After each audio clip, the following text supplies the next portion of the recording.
Halo, assalamualaikum warahmatullahi wabarakatuh. Apa kabar teman-teman?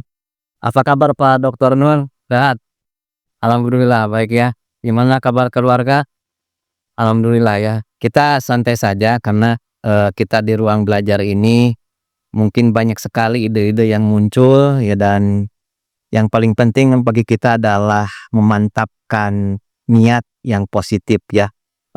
Teman-teman semuanya, pada kesempatan ini saya hanya ingin mengobrol-ngobrol, menyapa teman-teman semuanya bahwa sangat penting sekali di sini kita harus mempunyai suatu sikap mental yang kuat terkait dengan bagaimana kita bisa, mengarahkan, diri kita atau orang lain untuk bagaimana mereka bertindak yang diridhoi oleh Allah. Tadi Pak Nur juga membahas tentang sholat tahajud ya, dan ini cukup luar biasa sekali. Kami juga barusan menyimak dan ini merupakan suatu hal yang harus kita sadari, kita bangkitkan awareness kita sehingga di sini kita mempunyai kesiapan mental yang dinamakan, apa namanya, eee, iya, intention ini teman-teman semuanya adalah bagaimana kita mempunyai suatu kesiapan mental secara psikologis ya, bagaimana kita ingin melakukan sesuatu yang terbaik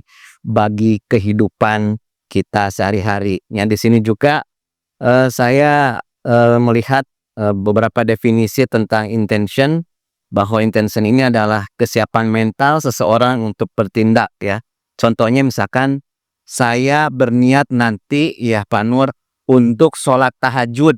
Nah, ini harus kuat ya, kalau misalkan kita tidak mempunyai keinginan yang kuat kira-kira bagaimana Pak Nur? Ya, tidak akan terlaksana itu. Tidak akan terlaksana ya, hanya omdo ya, ya hanya talking ya, hanya,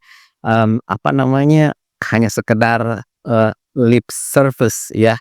Nah ini, teman-teman semuanya yang paling penting adalah bagaimana kita mempunyai suatu keinginan yang kuat, tentunya harus disiapkan mental kita yang juga betul-betul ingin mewujudkannya ya. Bagi teman-teman misalkan ingin menjadi seorang mahasiswa yang sukses, tentunya, Anda harus mempunyai suatu keinginan yang kuat ya. Dan ketika kita berbicara bisnis, bagaimana supaya bisnis itu bisa tumbuh dan berkembang, tentunya diawali oleh intention yang kuat ya. Nah ini juga, dipelajari dalam teori plan behavior ya. Di sana teori ini menyatakan bahwa intention adalah faktor utama yang mempengaruhi perilaku customer ya, perilaku nyata dari seseorang gitu ya. Nah ini, dipengaruhi atau dibentuk oleh 3 komponen utama teman-teman ya. Pak Nur kira-kira tahu apa yang membentuk itu? Ya, Saudara marketing ya, ya. ya, intention, yang membentuk intention itu, boleh diskusi. Apalagi Ya, fundamental. apa Fandi? Ya, yang pertama adalah terkait dengan attitude ya. Attitude itu apa ya? Sikap ya. Ini bagaimana perilaku ini, eee, bisa muncul ketika kita mendapatkan suatu informasi ya. Ketika saya mendengarkan Bapak tadi menyampaikan tentang fungsi dari manfaat dari sholat tahajud, tentunya, saya akan mempunyai suatu sikap bagaimana, atau ketertarikan bagaimana saya bisa, merasakan manfaat dari, sholat tahajud itu ya. Nah ini, sikap itu atau attitude ini ya, baik positif maupun negatif. Yang tadi saya contohkan adalah bersifat, positif ya. Nah di sini bahwa, yang pertama adalah intention ini, dipengaruhi tadi oleh attitude baik sikap, tadi apa yang saya katakan? Ya positif maupun negatif ya. Ya, yang kedua adalah subjective norm. Bapak tahu subjective norm? Norma itu apa ya? Norma apa? Norma subjektif ya. Jadi norma subjektif ini apakah orang lain misalkan keluarga, teman, atau masyarakat mendukung atau tidak ya terkait dengan apa yang kita dengarkan. Misalkan Pak Andi mendengarkan materi sholat tahajud Pak Nur, apakah Pak Andi setuju atau tidak? Nah, ini juga berpengaruh secara mental, ya. Dibayangkan mungkin, ketika kita berada di suatu lingkungan yang tidak kondusif untuk bagaimana kita didorong untuk mempunyai suatu, perilaku yang positif ketika lingkungannya negatif, ya karena memang istilahnya perbedaan mindset. Tentunya ketika kita mempunyai, mungkin ada Steven ya yang, mengukur terkait dengan, mungkin banyak sekali peralatan atau alat-alat psikologis yang lain, tentunya di situ ada misalkan seseorang yang dinilai inovator dan, futuristik misalkan, dan innovation tapi ekstrovert misalkan seperti itu. Nah, ketika dia mempunyai ide yang cukup luar biasa, tetapi lingkungannya tidak, tidak menangkap peluang itu dengan baik dan bahkan, menghalanginya. Nah, itu akan menyebabkan apapun yang, dia inginkan, apapun, mutiara yang akan dimunculkan ketika lingkungan tidak, tidak mendukung, maka akan memerlukan perjuangan yang berat untuk bisa mewujudkannya. Ya, setuju Pak Amur ya. Nah, yang ketiga adalah terkait dengan perceived behavior, kontrol ya, kontrol perilaku yang dipersepsikan ya. Nah, di sini juga pentingnya, branding. Branding itu bagaimana bahasa komunikasi kita sesuai dengan apa yang kita harapkan. Jadi bagaimana, plan behavior ini muncul berkaitan dengan, upaya-upaya yang berkaitan dengan bagaimana perasaan atau, seseorang ini, bisa, mempersepsikan, melakukan perilaku tersebut gitu ya, teman-teman semuanya. Nah, teman-teman semuanya di sini, kembali bahwa persepsi yang muncul ini, dipengaruhi oleh beberapa faktor tadi terkait dengan sikap, ketika kita menerima informasi positif dan negatif ya, teman-teman semuanya. Nah, ini, berkaitan dengan intention ya. Oke. Nah, teman-teman semuanya, ketika intention kita positif ya teman-teman, nah inilah yang akan, menjadi suatu lem ya, suatu yang bisa mengikat kita dengan lingkungan kita ya. Karena tadi yang sebagaimana saya, utarakan, ketika kita mempunyai suatu ide bisnis tetapi tidak juga, tidak bisa mempengaruhi secara positif lingkungannya, maka ini akan berat untuk bagaimana kita menjalin hubungan, menjalin, engagement dengan, customer gitu ya, teman-teman semuanya. Nah, ini juga, eee eee, dari intention yang positif ini tentunya berpengaruh, akan membentuk suatu brand yang, positif yang teman-teman akan membangun brand yang positif ya. Dan, ini teman-teman salah satunya bagaimana kita menawarkan suatu produk, ini memerlukan bagaimana kita memberikan informasi yang akan, akan, memberikan intention yang, positif ya teman-teman semuanya. Dan, sebelum kami akhiri pertemuan ini teman-teman, kita akan ada sedikit praktek ya Pak Nur, nggak apa-apa ya. Nah, ini saya, sekarang ingin bagaimana caranya kita melakukan suatu intention ya. Nah, intention terhadap suatu produk misalkan, produk, buku ya. Ini produk apa? Buku ya. Ya, setuju, ini buku tentang apa? Tentang waris ya. Nah, ini teman-teman semuanya bagaimana kita ingin membangun intention yang positif terhadap buku ini ya. Maka kita yang pertama adalah bagaimana kita membentuk suatu, behavior yang positif dari, calon pembeli kita misalkan gitu ya.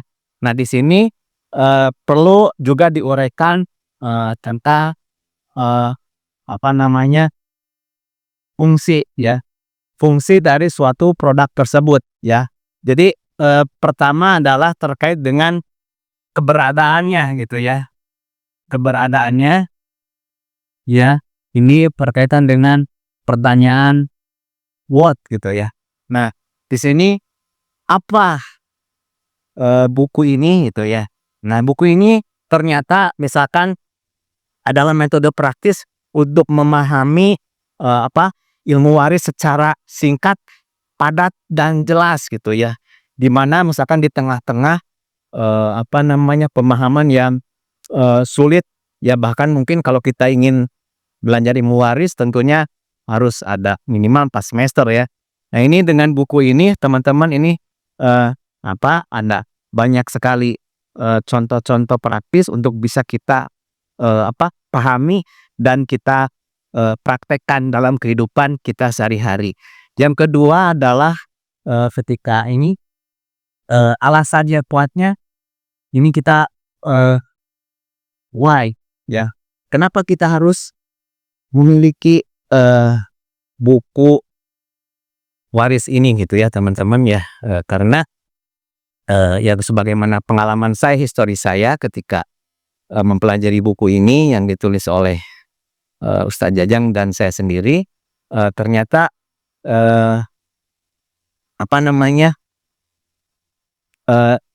ketika membaca buku ini pengalaman saya adalah atau customer experience saya adalah secara positif ya, terbangun bahwa saya sulit untuk melupakannya gitu ya.